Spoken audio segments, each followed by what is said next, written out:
Hello and welcome to ILE with me, Verb to Be. This is a short live video on how you guys can improve your ways of learning new English words. So the first thing I would say is one of the common mistakes a lot of students do is when they hear a new word, they go to their dictionaries in their own language and they directly translate the word. And the difficult thing about that is that the words that they're looking for may not appear in their actual translated dictionary. So, and that is because of many things, specifically context. So, if we take a look at the word like the grammar word like used to. I had a student who, when he heard this for the first time, he went straight to his dictionary to translate back into his own language. And of course, he couldn't do so because the dictionary didn't understand it. So one of the best things you can do is to stop taking new words and trying to automatically look at your own language. You'll translate it back directly into your own language. To learn words, it's better to actually look the word up in an English dictionary. And the second thing is try to understand the word first by looking at the word in context. So actually read the text as well.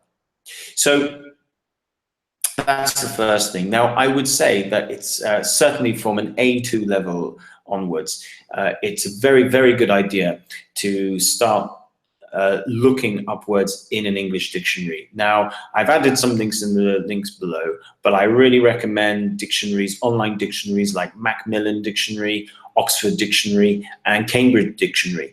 They offer both the US and the UK pronunciation and the sound as well. So there is a little button you can press underneath each word that will that when you press it, you will hear the pronunciation.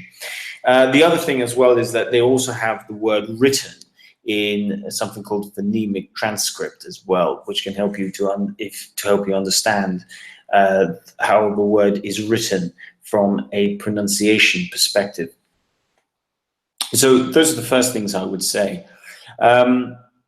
So first of all, how can you actually get better at learning new words? Less is more. That's the first thing I would say. It's very often that you might look at 10 new words in a lesson. The teacher will have the words on the board and you're desperately trying to remember. But this can be very difficult for students to remember. So less is more. I would say at a time, try and, if you can improve your daily vocabulary by 3 to 5 words a day, then that is very good. You're actually on a really, really good track there, because it's not just about hearing a word and thinking to yourself, yes, I understand that word, or I've heard that word before.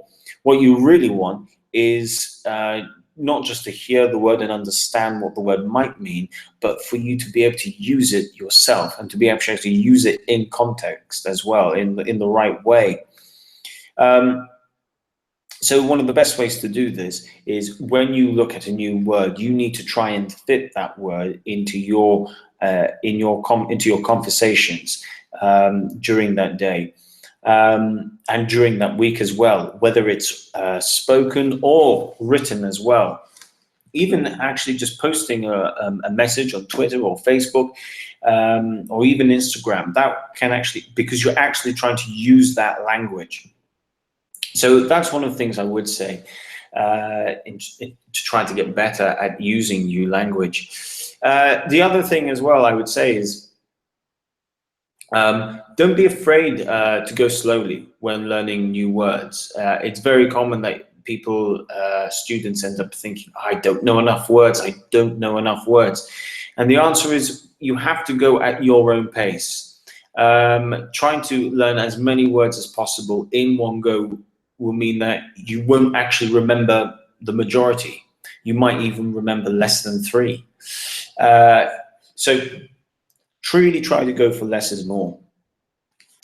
Now, On the subject of spelling as well, when we're looking at new words, you'll often find that the spelling of English words and the pronunciation of those words are not always the same. This is because English is not a phonetic language.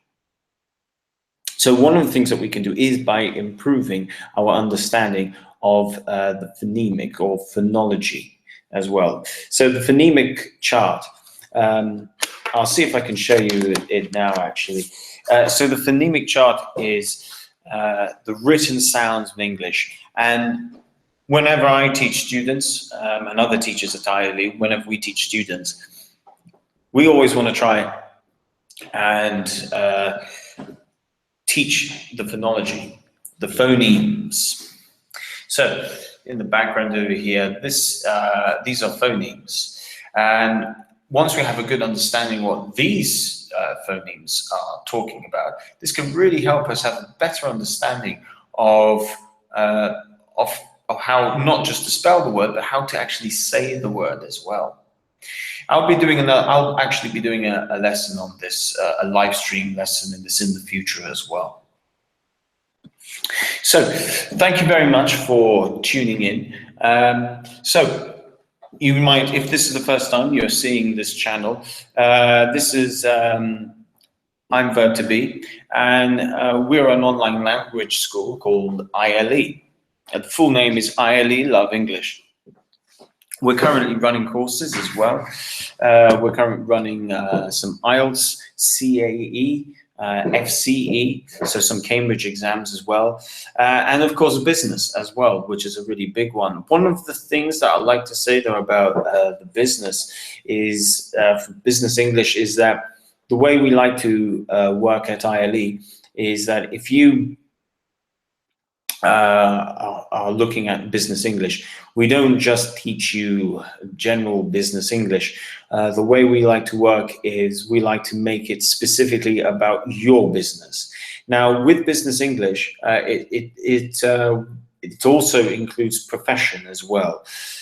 So you might be thinking, for instance, if you are, let's say you're not strictly in business, maybe your line of work is perhaps a little bit different from marketing or sales or administration, for example.